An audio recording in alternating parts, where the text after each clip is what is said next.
কাৰ্বি আংলং জিলাৰ বোকাজান চিমেণ্ট ফেক্টৰীৰ পৰা প্ৰায় 12 কিলোমিটাৰ দূৰত অৱস্থিত খটখটিৰ বিবেকানন্দ কেন্দ্ৰৰ ৰুৰেল ৱেলফেয়াৰ প্ৰজেক্ট।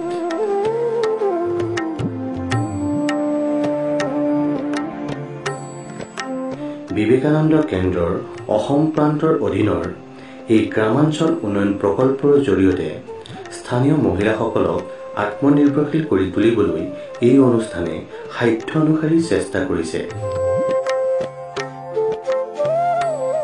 মহিলাসকলে যাতে তেওঁলোকৰ নিজৰ অসুবিধাবোৰ দূৰ কৰি সমাজ তথা বিশ্বৰ দৰবাৰত প্ৰতিষ্ঠা লাভ কৰিবলৈ চেষ্টা কৰিব পাৰে, সেই উদ্দেশ্য আগত ৰাখিয়ে খটখটিৰ এই প্ৰকল্পই মহিলাসকলক প্ৰশিক্ষণ দিয়াৰ ব্যৱস্থা কৰিছে।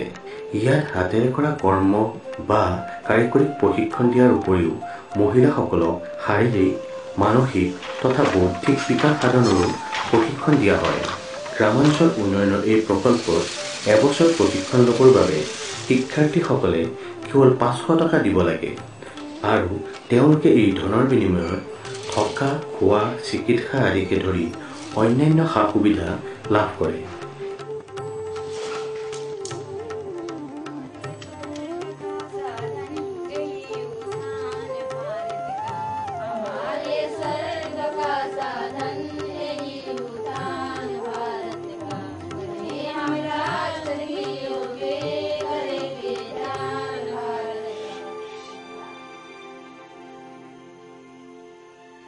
এই অনুষ্ঠানৰ প্ৰশিক্ষাৰ্থীসকলে পালন কৰিবলগীয়া নিয়মসমূহ মন কৰিবলগীয়া।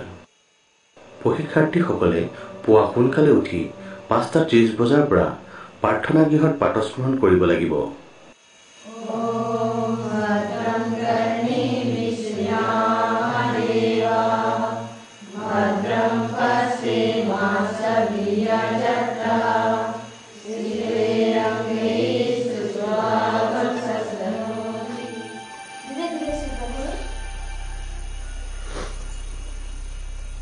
चत्वारि पञ्च सप्त सप्त अष्ट नव दश एकादश द्वादश।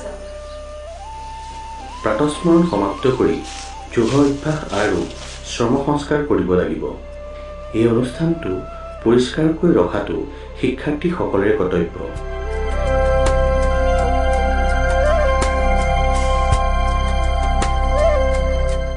নিত্যকৰ্ম আৰু পুৱাৰ আহাৰ গ্ৰহণ কৰি তেওঁলোকে প্ৰশিক্ষণ গৃহত উপস্থিত হ'ব লাগিব।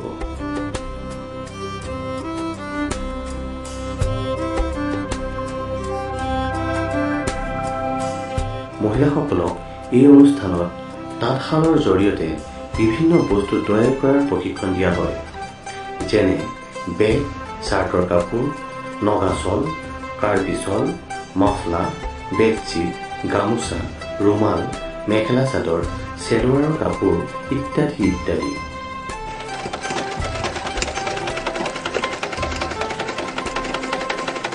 তাঁতশালৰ শিপিনীৰ প্ৰশিক্ষণ দিয়াৰ উপৰিও শিক্ষাৰ্থীসকলক টেইলাৰিং, নিটিং, কৰচেট, পিকো ইত্যাদিৰো প্ৰশিক্ষণ দিয়া হয়।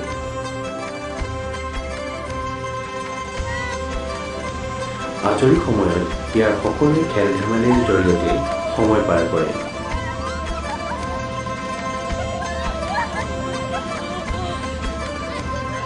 সন্ধ্যা সময়ত শিক্ষাৰ্থীসকলে প্ৰাৰ্থনা গৃহত ভজন সন্ধ্যাৰ বাবে একগোট হয়।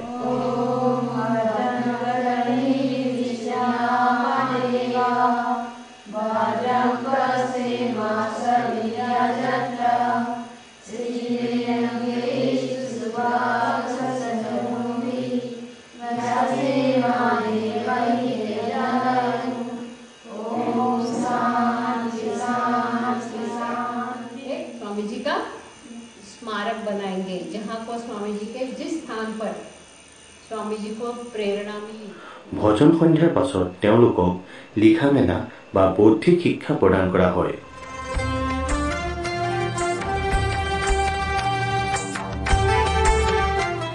বিবেকানন্দ কেন্দ্ৰৰ ৰুৰেল ৱেলফেয়াৰ প্ৰজেক্টটো কাৰ্বি আংলং জিলাৰ খটখটিত 1986 চনত প্ৰতিষ্ঠা হৈছিল।